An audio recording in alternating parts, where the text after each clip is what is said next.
باب اذا خیر احدهما صاحبه بعد البیع فقد وجب البیع، کہ جب بائع یا مشتری دوسرے کو بیع کے بعد اختیار دے اور وہ بیع پسند کرے تو بیع لازم ہو جائے گی. فقد وجب البیع. حدثنا قتیبۃ حدثنا اللیث عن نافع عن ابن عمر رضی اللہ عنہما عن رسول اللہ صلی اللہ علیہ وسلم انہ قال اذا تبایع الرجلان، جب دو لوگ خرید و فروخت کریں، فکل واحد منہما بالخیار، تو ہر ایک کو اختیار ہے، ما لم یتفرقا، جب تک کہ جدا نہ ہو، وکانا جمیعا، اور دونوں اکٹھے ہوں، او یخیر احدہم الآخر، یا ان میں سے ایک شخص دوسرے کو اختیار سونپ دے، فتبایعا، پھر وہ خرید و فروخت کریں، علی ذالک، اس پر، فقد وجب البیع، تو وہ بیع جو ہے وہ لازم ہو جاتی ہے. وان تفرقا بعد ان یتبایعا، اور اگر جدا ہو جائے بعد خرید و فروخت کے، ولم یترک واحد منہما البیع، اور دونوں میں سے ایک تجارت کو یا وہ سودے کو نہ چھوڑے، فقد وجب البیع، تو بھی بیع لازم ہو جاتی ہے. باب اذا کان البائع بالخیار هل يجوز البیع، کہ اگر بائع جو ہے، بائع کا لفظ بیچنے والے کے لیے ذرا ذہن میں ڈال لیں، بائع بے سے بیچنے والا، یہ میں اس لیے بات کر رہی ہوں کہ عربی زبان میں بیع کا مطلب خرید و فروخت دونوں ہوتا ہے، اشترا کا مطلب بھی خرید اور فروخت دونوں ہوتا ہے، تو پھر عموماً معنی متعین کرنے میں مشکل پیش آتی. تو بائع اور مشتری جب دونوں لفظ آمنے سامنے آئے تو ہمیشہ بائع سے مراد بیچنے والا ہوتا ہے اور مشتری سے مراد خریدنے والا ہوتا ہے. ٹھیک ہے، تو یہ بے کو بے سے ملا کے بات ذہن میں بٹھا لیں تو سمجھنے میں آسانی ہوگی. اب جب میں بائع مشتری لفظ یوز کروں گی تو آپ بار بار اس کنفیوژن میں نہ ہو کہ کون سا لینے والا اور کون سا دینے والا. اذا کان البائع، اگر بائع بالخیار، اختیار کی شرط رکھے، هل يجوز البیع، تو کیا بیع جائز ہوگی. حدثنا محمد بن یوسف حدثنا سفیان عن عبد اللہ بن دینار عن ابن عمر رضی اللہ عنہما عن النبی صلی اللہ علیہ وسلم قال کل بیعین لا بیع بینہما حتی یتفرقا الا بیع الخیار، کہ ہر دو بیچنے والے ان دونوں کے درمیان بیع نہیں ہوگی، لازم نہیں ہوتی، حتی یتفرقا، یہاں تک کہ وہ الگ ہو جائیں، الا بیع الخیار، مگر بیع خیار، یعنی اس صورت میں وہ سودا واپس ہو سکتا ہے، ادروائز نہیں ہو سکتا. شاید آپ کو یہ تجارت کی باتیں تو بہت انٹرسٹنگ نہ لگ رہی ہوں، لیکن میرے خیال میں آج کے دور میں عورتوں کو یہ ضرور پڑھ لینی چاہیے باتیں اور جان لینی چاہیے، کیونکہ اب بازار انہی کے دم سے قائم ہے. حدثني اسحاق اخبرنا حبان حدثنا حمام حدثنا قتادہ عن ابی الخلیل عن عبد اللہ بن الحارث عن حکیم بن حزام رضی اللہ عنہ ان النبی صلی اللہ علیہ وسلم قال البیعان بالخیار حتی یتفرقا. قال حمام وجدت فی کتابی، حمام کہتے ہیں میں نے اپنی کتاب میں پایا، یختار، اختیار کرے، ثلاث مرار، 3 مرتبہ، فإن صدقا وبینا بورک لہما فی بیعہما وإن کذبا وکتما فعسى ان یربحا ربحا ویمحقا برکۃ بیعہما. یہ تھوڑے سے الفاظ مختلف ہیں کہ اگر وہ سچ بولتا ہے اور بیان کرتا ہے تو دونوں کے سودے میں برکت ہوگی، اور اگر جھوٹ بولتا ہے اور چھپاتا ہے عیب کو تو ہو سکتا ہے کہ نفع تو کما لے، وَيُمْحَقَ بَرَكَةَ بَيْعِهِمَا، اور ان کی جو تجارت ہے اس کی برکت ختم ہو جائے. قال وحدثنا حمام حدثنا ابو التیاح انه سمع عبد الله بن الحارث يحدث بهذا الحديث عن حکیم بن حزام عن النبي صلی اللہ علیہ وسلم. باب اذا اشترى شيئا، جب کوئی چیز خریدے، فوهب من ساعته، تو ہبہ کر دے اسی وقت، یعنی اگر کوئی شخص ایک چیز خریدتا ہے پھر اس کو اسی وقت ہبہ کر دیتا ہے. مثلاً آپ کسی دکان پر گئے، کچھ خریدا، ساتھ آپ کے کوئی اور بھی تھا، آپ نے خریدا اور کہا اچھا یہ تم لے لو، تو یہ ہبہ ہو گیا نا، ساتھ ہی دے دی. تو کیا ایسا کیا جا سکتا ہے؟ یعنی وہیں کھڑے کھڑے وہ چیز آگے سے آگے پہنچائی جا سکتی ہے. قبل ان یتفرقا، اس سے پہلے کہ وہ جدا ہوں، یعنی تفرق سے پہلے ہبہ ہو گیا. ولم ينکر البائع، اور نہیں اعتراض کیا بیچنے والے نے، علی المشتری، خریدنے والے پر، اگر اس کو اعتراض نہ ہو. اب اشترى عبدا، یا کوئی شخص ایک غلام خریدے، فاعتقہ، وہیں اس کو آزاد کر دے، تو اب بیچنے والا کیا اس آزاد شدہ غلام کو واپس لے سکتا ہے؟ یہ اس چیز کی بات ہو رہی ہے. وقال طاؤس فی من یشتری السلعۃ علی الرضا، کہ وہ شخص جو خریدے کوئی سامان بائع کی رضامندی سے، ثم باعہا، پھر اس کو آگے بیچ ڈالے، وجبت لہ، تو واجب ہو گئی اس کے لیے، بائع کے لیے کیا، یعنی بیع، والربح لہ، اور نفع کس کو ملے گا؟ بیچنے والے کو، یعنی دوسرے بیچنے والے. مثلا آپ کسی دکان پہ کھڑی، آپ ایک چیز پین خریدتی ہیں، مثلا ابھی وہیں کھڑی ہیں، تو کوئی دوسرا شخص کہتا ہے کہ اچھا آپ نے کتنے کا خریدا؟ آپ کہتی ہے 10 روپے کا. کہتا ہے اچھا 11 کو مجھے بیچ دو. تو آپ وہیں کھڑے کھڑے 11 کو اس کو دے دیتے ہیں، تو کیا یہ درست ہوگا؟ کیونکہ حدیث ہے نا کہ اختیار ہے بیچنے والے کو کہ سودا واپس لے لے. کیا وہ واپس لے گا؟ نہیں. جب وہ آگے چلا گیا تو اب وہ واجب ہو گئی بیع، وہ اس کے اور اس کے درمیان ہو گئی. اب نفع یہ بیچ والے کو ملے گا. وقال الحمیدی حدثنا سفیان حدثنا عمرو وعن ابن عمر رضی اللہ عنہما قال كنا مع النبی صلی اللہ علیہ وسلم فی سفر، ہم نبی صلی اللہ علیہ وسلم کے ساتھ ایک سفر میں تھے. فکنت علی بکر صعب، تو میں ایک نوجوان اونٹ پر تھا، یعنی صعب وہی مشکل والا، پیچھے اس کی تفسیر پڑھ چکے ہیں. لعمر، جو عمر کا تھا. فکان یغلبنی، تو وہ مجھ پر غالب آ جاتا. فیتقدم، تو آگے بڑھ جاتا. امام القوم، ساری قوم سے آگے. یعنی ایسا اونٹ تھا جو بڑا مشکل تھا کنٹرول کرنا، وہ تیز بھاگنے لگتا اور باقی سب سے آگے کو ہو جاتا. فیزجرہ عمر، تو عمر اس کو ڈانٹتے. ویردہ، اور اس کو لوٹاتے. ثم یتقدم، پھر وہ آگے چلا جاتا. فیزجرہ عمر ویردہ، پھر وہ اس کو ڈانٹتے، پھر وہ پیچھے جاتا. فقال النبی صلی اللہ علیہ وسلم لعمر، تو آپ صلی اللہ علیہ وسلم نے حضرت عمر سے کہا بعنیہ، اسے مجھے بیچ دو. یہاں سے آپ اندازہ لگائیں پیچھے حضرت جابر کی حدیث سے یہاں بھی کہ آپ صلی اللہ علیہ وسلم کو اپنے ساتھیوں کے دکھ بانٹنے کا کس قدر احساس تھا کہ جانور ہے ان کو تنگ کر رہا ہے، کہتے اچھا تو مجھے بیچ دو، مت تھکو اس سے. بالکل ایسے ہی جیسے بعض اوقات یہ تھا کہ بچے ماں کو تنگ کر رہے تھے تو کوئی دوسرا کہ اچھا ادھر لاؤ میں ایسے بہلاتی ہوں، چھوڑو اس کو. تو یہ بھی کسی کا دکھ بانٹنا یا کسی کا غم بانٹنا جو ہوتا ہے یہ بھی ایک بڑی نیکی کا کام ہوتا ہے. حالانکہ ضروری نہیں کہ اس وقت حضور صلی اللہ علیہ وسلم کو اونٹ کی ضرورت تھی یا ان کو کہیں اور مل نہیں رہا تھا کہ آپ ایک خرابی اونٹ جا کے خریدتے اور ایسا سرکش قسم کا ہی خریدتے، لیکن یہ کیا تھا؟ دوسرے کی سہولت کے لیے، دوسرے کے آرام کے لیے. اور یہی اصل دین ہے کہ جیسے قرآن میں آتا ہے نا وَيُؤْثِرُونَ عَلَىٰ أَنفُسِهِمْ وَلَوْ كَانَ بِهِمْ خَصَاصَةٌ، کہ وہ دوسروں کو خود پہ ترجیح دیتے ہیں خواہ خود بھوکے ہی کیوں نہ ہو. قال، تو عمر کہتے ہیں هُوَ لَكَ یا رسول اللہ، اللہ کے رسول صلی اللہ علیہ وسلم بس یہ آپ کا ہو گیا. آپ کہتے ہیں اسے بیچ ڈالو مجھے، وہ کہتے ہیں اچھا یہ آپ کو ہی نہیں، آپ مفت لے لیں. قال بعنیہ، آپ نے فرمایا نہیں بیچو اس کو. فباعہ من رسول اللہ صلی اللہ علیہ وسلم، تو انہوں نے حضور صلی اللہ علیہ وسلم کو بیچ دیا. فقال النبی صلی اللہ علیہ وسلم، تو نبی صلی اللہ علیہ وسلم نے لے کے کیا کیا؟ هو لک یا عبداللہ ابن عمر، یہ لو عبداللہ بن عمر یہ تمہارا، تسنا بی ما شئت، جو چاہو کرو. یعنی اب یہ کیا بتایا جا رہا ہے کہ ایک ہی جگہ کھڑے ہو کر ایک جگہ سے خرید کے آگے فوراً ہبہ کر دیا آپ نے. یعنی باپ سے خریدا اور بیٹے کو تحفتاً دے دیا، ہبتاً دے دیا. اور یہ ایک ہی مجلس میں یہ سب کچھ ہو رہا ہے، جس سے یہ پتا چلتا ہے کہ اگر کوئی شخص جدا تو نہیں ہوا لیکن اسی وقت لے کے سودا آگے کر رہا ہے اور اس سے نفع کما رہا ہے تو اس سے جو اصل بائع ہے اس کو اعتراض نہیں ہونا چاہیے. قال ابو عبد الله وقال الليث حدثني عبد الرحمن بن خالد عن ابن شهاب عن سالم بن عبد الله عن عبد الله بن عمر رضي الله عنهما قال بعت من امير المؤمنين عثمان بن عفان رضي الله عنه مالا بالوادي. وہ کہتے ہیں کہ عبداللہ بن عمر سے روایت ہے، انہوں نے کہا میں نے اپنی زمین جو وادی القرا میں تھی، وادی سے مراد یہاں وادی القرا ہے، اس کو کیا کیا؟ حضرت عثمان کے ہاتھ بیچ ڈالی. بعت پھر بیچنا بے کے ساتھ لگائیں. بخیبر، اس کے بدلے جو ان کے پاس خیبر میں تھی، یعنی ادلا بدلا کیا، ایک زمین دے کے دوسری زمین لے لی. فلما تبایعنا، جب ہم نے یہ سودا کر لیا، رجعت علی عقبی، تو میں اپنے ایڑی پہ لوٹا، حتی خرجت من بیتہ، یہاں تک کہ میں نکلا کہاں سے؟ اس کے گھر سے. خشیت ان یرادن البیع، اس ڈر سے کہ کہیں وہ مجھ سے سودا واپس نہ کر دیں، یعنی کہیں ایسا نہ ہو کہ وہ کہیں نہیں مجھے یہ سودا منظور نہیں. وکانت السنہ، اور سنت کیا تھی؟ ان المتبایعین بالخیار حتی یتفرقا، کہ دونوں کو اختیار ہوتا تھا کہ سودا واپس کر لیں جب تک کہ وہ الگ نہ ہو.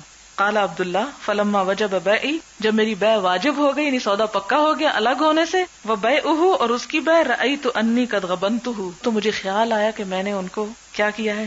دھوکہ دیا ہے. غبن کیا ہے ان کے ساتھ، ان کا حق مارا ہے. بِأَنِّي سُقْتُهُ، کہ میں نے ان کو دھکیل دیا ہے، الی ارض سمودہ، سمود کی زمین کی طرف، بثلاث لیال، 3 راتوں کی مسافت پر، وساقنی الی المدینہ، اور انہوں نے مجھے قریب کر دیا مدینہ کے، بثلاث لیال، 3 راتوں کی مسافت پر.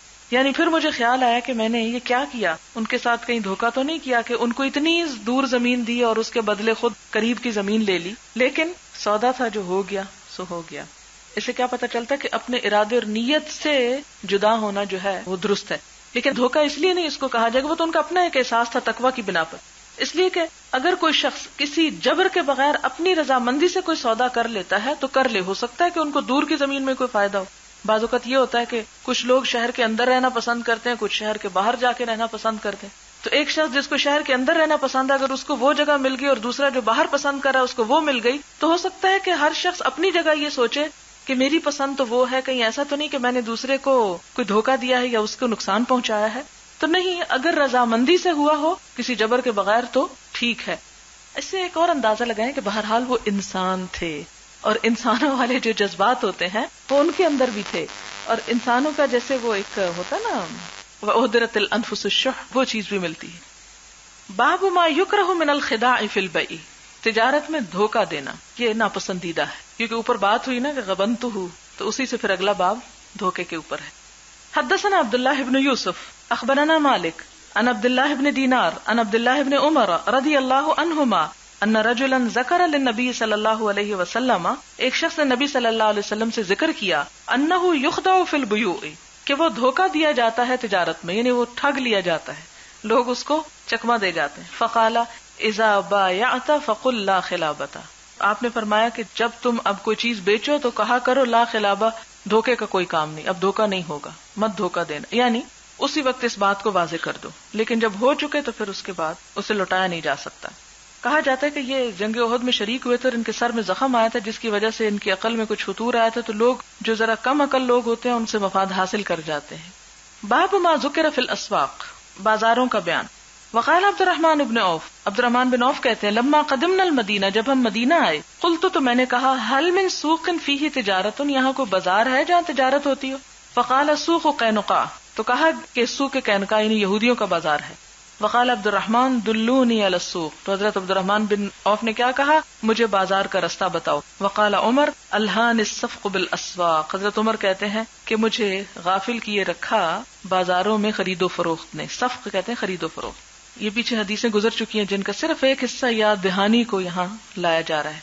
حدثني محمد بن الصباح حدثنا اسماعیل بن زکریا عن محمد بن سوقة عن نافع بن جبیر بن مطعم قال حدثتني عائشة رضی اللہ عنہا قالت قال رسول اللہ صلی اللہ علیہ وسلم، نبی صلی اللہ علیہ وسلم نے فرمایا، یغزو جیش الکعبۃ، ایک لشکر کعبہ پر حملہ کرے گا. فاذا كانوا ببيداء من الارض، جب وہ ایک کھلے میدان میں ہوں گے، یخسف باولهم وآخرهم، ان کا اول و آخر سب دھنسا دیا جائے گا، یعنی جو اس میدان پر جو چیز بھی موجود ہوگی سب کے سب دھنس جائیں گے. قالت، کہنے لگی، کون؟ حضرت عائشہ. قلت یا رسول اللہ، میں نے عرض کیا اے اللہ کے رسول صلی اللہ علیہ وسلم، کیف یخسف باولهم وآخرهم، کس طرح دھنسا دیا جائے گا ان کا پہلا اور آخری، یعنی سب کے سب کیوں دھنسا دیے جائیں گے؟ وفیہم اسواقہم، اور اس میں ان کے بازار بھی ہوں گے، یعنی ہر طرح کے لوگ ہوں گے، ومن لیس منہم، اور وہ ان میں سے نہیں ہوں گے، یعنی جس زمین سے وہ گزر رہے ہوں گے یا جس زمین کو دھنسایا جائے گا اس زمین پر بازار گھر اور لوگوں کے بھی ہوں گے، تو پھر ان کو بھی ساتھ ہی. قال یخسف باولہم وآخر، کہا ہاں اول آخر سارے کے سارے. ثم یبعثون علی نیاتہم، پھر قیامت کے دن وہ اپنی نیتوں پر اٹھائے جائیں گے. مطلب یہ ہے کہ بعض اوقات چند لوگوں کے جرم کی وجہ سے کسی آبادی پر عذاب آ جاتا ہے. آپ نے دیکھا ہوگا کہ بعض اوقات زلزلہ آ جاتا ہے. اب جب زلزلہ آتا ہے تو زلزلہ یہ تو نہیں ہوتا کہ اس گھر کو جہاں لوگ بہت نیک ہوں ان کو کہنے یہ اس گھر کو نہیں ٹوٹنے دینا اور ساتھ والے کو توڑنا ہے، نہیں، وہ زلزلہ آتا ہے تو سب پس جاتے ہیں، آٹے کے ساتھ گن بھی پس جاتا ہے. اسی طرح جس معاشرے کے اندر کچھ برے لوگ ہوں، جب ان کے اوپر کوئی عذاب آتا ہے تو اس عذاب میں صرف برے نہیں بلکہ اچھے بھی پس جاتے ہیں بعض اوقات، اور وہ تو ایک طبعی اور ایک فطری سی چیز ہے. لیکن قیامت کے دن وہ ان کے ساتھ نہیں اٹھائے جائیں گے، کیونکہ وہ ان کے ساتھ اس ظلم میں شریک نہ تھے، وہ الگ اپنی نیت کے مطابق اٹھائے جائیں گے.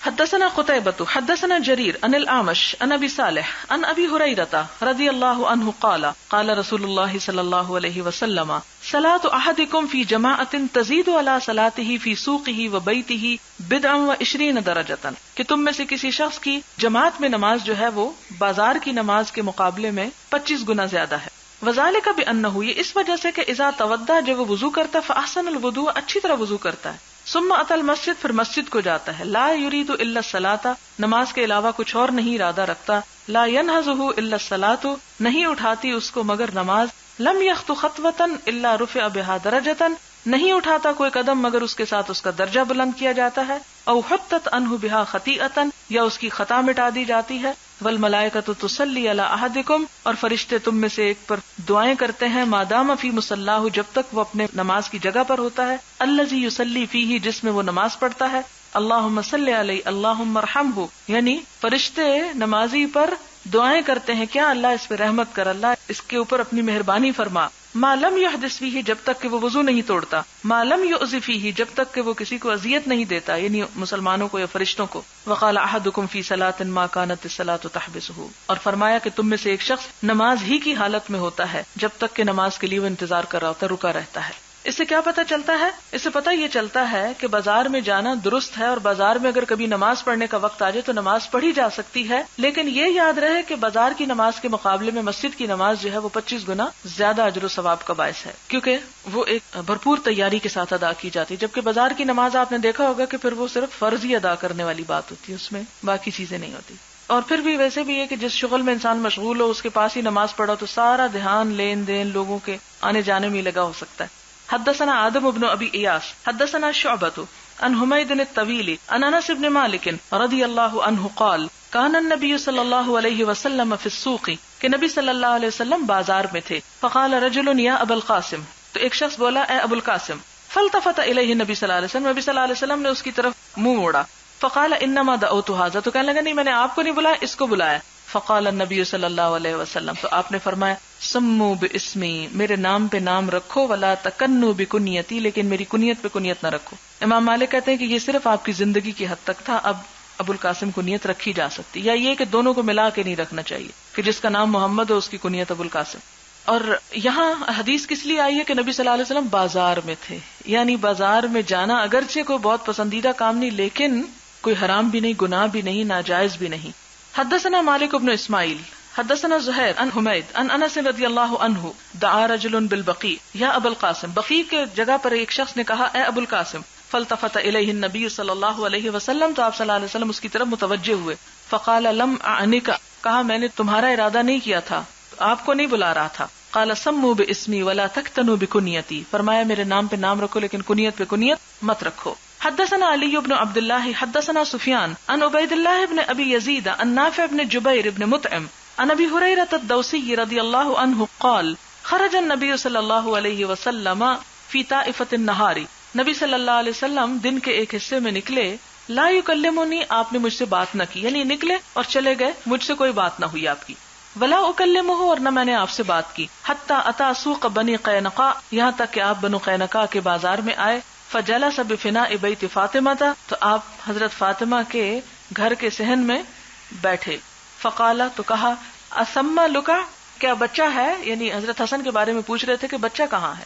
اسما لکا، کیا یہاں بچہ ہے. فحبستہ شیئا، تو آپ کو کسی کام نے روک لیا تھا. فظننت انہا، تو میں نے سمجھا کہ حضرت فاطمہ جو ہیں تلبسو، پہنا رہی ہیں اس کو صحابن امامہ، او تغسلو، یا پھر نہلا رہی ہیں. کہ یہ دو کام ہی ایسے ہیں کہ جن میں بڑا ٹائم لگتا ہے. صحابن جو ہے ویسے تو بادل کو کہتے ہیں، اور بادل بھی چھا جاتا ہے نا، ڈھانپ لیتا ہے. تو اسی سے پھر یہ کہ تلبسو صحابن، کہ وہ ان کو امامہ لپیٹ رہے ہیں. آپ نے دیکھا پگڑی لپیٹتے وقت بہت سے بل دینے پڑتے ہیں تو اس میں ٹائم لگ جاتا ہے. تو اس کی طرف اشارہ کرنے لگے کہ میں نے سمجھا کہ یا تو وہ امامہ پہنا رہی ہیں یا پھر نہلا رہی ہیں. فجاء یشتد، تو پھر کیا ہوا، دوڑتے ہوئے آئے. حتی آنا کہو، یہاں تک کہ آپ سے گلے ملے. وقبلہ، آپ نے اس کو بوسا دیا، کس کو، حضرت حسن کو. وقال، اور فرمایا اللہم احبہ، اے اللہ اس سے محبت رکھ. واحب من یحبہ، اور اس سے بھی محبت رکھ جو ان سے محبت کرتا ہے، یعنی حضرت حسن سے. قال سفیان قال عبید اللہ اخبرنی انہ رأى نافع بن جبیر اوتر برکعۃ، کہتے ہیں کہ انہوں نے نافع بن جبیر کو دیکھا کہ وتر کی ایک ہی رکعت پڑھ رہے تھے. یہاں اصل میں تو وہ سماع ثابت کرنے کے لیے امام بخاری لائے ہیں کہ انہوں نے ان سے جو سنا وہ درست سنا. دوسری بات جس مقصد کے لیے پوری یہ حدیث آئی ہے وہ یہ ہے کہ آپ صلی اللہ علیہ وسلم بنو قینقاع یعنی یہودیوں کے بازار میں گئے. یعنی پوری حدیث حضرت حسن کا قصہ سنانے کے لیے نہیں ہے یہاں پر، وہ تو ایک الگ استفادہ ہے جو ہم نے کیا. اصل بات یہ حضرت ابو ہریرہ بتانا یہ چاہتے ہیں کہ آپ صلی اللہ علیہ وسلم کس موقع پر کس بازار میں تشریف لے گئے تھے. حدثنا ابراہیم ابن المنذر حدثنا ابو دمرہ حدثنا موسیٰ عن نافع حدثنا ابن عمر انہم کانوا یشترون الطعام من الرکبان. ابن عمر کہتے ہیں کہ وہ قافلے والوں سے، قافلہ سواروں سے کھانا خریدتے تھے، غلہ خریدتے تھے. علی عہد نبی صلی اللہ علیہ وسلم، نبی صلی اللہ علیہ وسلم کے زمانے.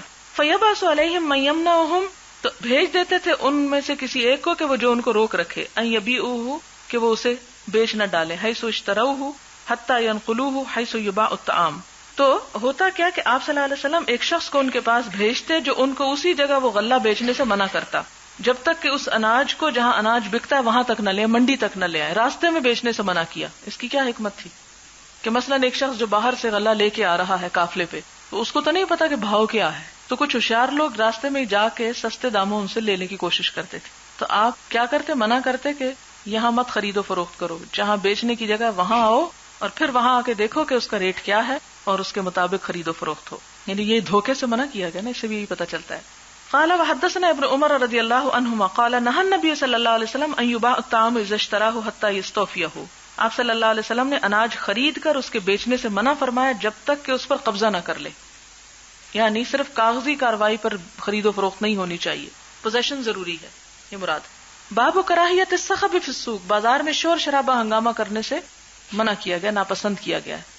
ہمارے ہاں تو وہ محاورہ بھی مشہور ہے کہ مچھلی بازار ہے، یعنی ایک تہذیب اور ایک تمیز اور ایک اخلاق اور ایک قوم کی ایک اقدار کا پتہ چلتا ہے نا کہ وہ کس طرح کا معاملہ کرتے ہیں۔ یہ جہالت اور اکھڑ پن کی باتیں ہیں کہ انسان بازار میں شور ہنگامہ اور چیخ و پکار کرے۔ حدثنا محمد بن سنان حدثنا فلیح حدثنا ہلال عن عطاء بن یسار قال لقیت عبد اللہ بن عمرو بن العاص رضی اللہ عنہما قلت اخبرنی عن صفت رسول اللہ صلی اللہ علیہ وسلم فی التوراۃ، میں نے کہا کہ مجھے بتائیے حضور صلی اللہ علیہ وسلم کی تورات میں کیا صفت آئی ہے۔ یہ کس نے پوچھا؟ عطاء بن یسار نے۔ کس سے پوچھا؟ عبداللہ بن عمرو بن العاص سے، کہ حضور کی جو تورات میں صفات آئی ہیں وہ بتاؤ۔ قال اجل، کہنے لگے اچھا ٹھیک ہے، واللہ انہ لموصوف فی التوراۃ، اللہ کی قسم آپ کا ذکر تورات میں اس طرح آیا، موصوف وصف بیان کیے گئے ہیں، ببعض صفتہ فی القرآن، وہی بعض صفات جو قرآن میں آپ کی بیان کی گئی۔ کیا ہیں؟ یا ایھا النبی انا ارسلناک شاہدا ومبشرا ونذیرا وحرزا للامیین، یہ تین پہلی چیزیں تو قرآن میں بھی آئی ہیں کہ آپ صلی اللہ علیہ وسلم کو گواہ، خوشخبری دینے والا اور ڈرانے والا بنا کر بھیجا گیا، وحرزا اور بچانے والا، للامیین ان پڑھ لوگوں کو، یعنی عربوں کو۔ انت عبدی و رسولی، تو میرا بندہ اور رسول ہے، سمیتک المتوکل، تیرا نام میں نے توکل کرنے والا متوکل رکھا، لیس بفظ ولا غلیظ، نہ ہی بد اخلاق اور نہ سخت دل، ولا سخاب اور نہ شور شرابہ کرنے والا ہے۔ تو اس سے کیا پتہ چلتا ہے؟ شور ہنگامہ تہذیب کے خلاف ہے۔ فی الاسواق کی بازاروں میں، آپ دیکھیں کہ گھر میں پھر کیوں کرے گا کوئی، یعنی گھر میں کرنے کی تو اجازت ہی نہیں رہتی، جب بازار جیسی جگہ پہ کرنے کو ممنوع ناپسندیدہ قرار دیا گیا تو پھر ہمارے ہاں بازار کیا گھر کیا کلاس روم بھی اس کی لپیٹ میں آ جاتا ہے کبھی کبھی، یعنی تعلیمی ادارے۔ میں نے تو دیکھا ہمارے اسکولوں میں استانیاں صرف ڈنڈے ہی بجاتی رہ جاتی ہیں، چپ کرو اور چپ کرو، پڑھائی تو کیا ہوتی، اس لیے کہ تربیت اور ٹریننگ ہی نہیں ہوتی۔ مجھے اچھی طرح یاد ہے کہ میری بیٹی جب میں پی ایچ ڈی کر رہی تھی تو اس دوران میں نے اسے کچھ عرصے کے لیے وہاں نرسری میں ڈالا، اور جو سب سے زیادہ جس چیز نے مجھے حیران کیا جب میں کبھی جاتی تھی اس کی کلاس میں، کہ 20-30 بچوں میں کوئی بھی شور شرابہ اور ہنگامہ نہیں ہوتا، ہر بچہ خاموشی سے بیٹھ کے کام کر رہا ہے۔ اور اس کے مقابلے میں ہمارے ہاں اسکولوں میں آپ دیکھیں اچھے خاصے جو اسکول ہیں، کسی بھی اسٹینڈرڈ اسکول کا آپ حال دیکھ لیں جا کے کہ کس قدر شور و غل اور ہنگامہ، استانیوں کی مت ماری ہوئی ہوتی ہے بچوں کے شور ہنگامے سے، اور چپ کراتے ہی وقت گزر جاتا ہے، تعلیم اور تربیت کا وقت تو پھر بالکل ہی غائب ہے۔ تو یہ ٹریننگ کا فرق ہے، یہ بیسکس ہماری تھیں جو دوسروں نے لے لی اور ہم وہیں کے وہیں جاہل کھڑے ہیں، دور جاہلیت میں پہنچے ہوئے ہیں۔ ولا يدفع بالسيئة السيئة، اور نہ دور کرے گا برائی کو برائی کے ساتھ، یعنی نبی صلی اللہ علیہ وسلم کی صفت ہے، ولكن يعفو ويغفر، لیکن آپ معاف کر دیں گے، بخش دیں گے۔ ولن يقبضه الله حتى يقيم به الملة العوجاء، اور نہ قبض کرے گا اس کو اللہ، یعنی فوت نہ ہوں گے یہاں تک کہ وہ قائم کر دیں اس ٹیڑھی ملت کو، یعنی سیدھے طریقے پر، اس امت کے ٹیڑھے پن کو یا ان کے ٹیڑھے طریقوں کو کیا کرے؟ درست کر دیں۔ بأن يقولوا لا الہ الا اللہ، کہ وہ کہنے لگے لا الہ الا اللہ۔ عوج کیا ہے؟ شرک۔ وَيُفْتَحُ بِهَا أَعْيُنٌ عُمْيٌ، اور کھول دی جائیں گی اس کلمے کے ذریعے اندھی آنکھیں، یعنی جن پہ غفلت پڑی، وَآذَانٌ سُمٌّ، اور بہرے کان، یعنی لوگوں کو روشنی ملے گی، مراد یہ ہے۔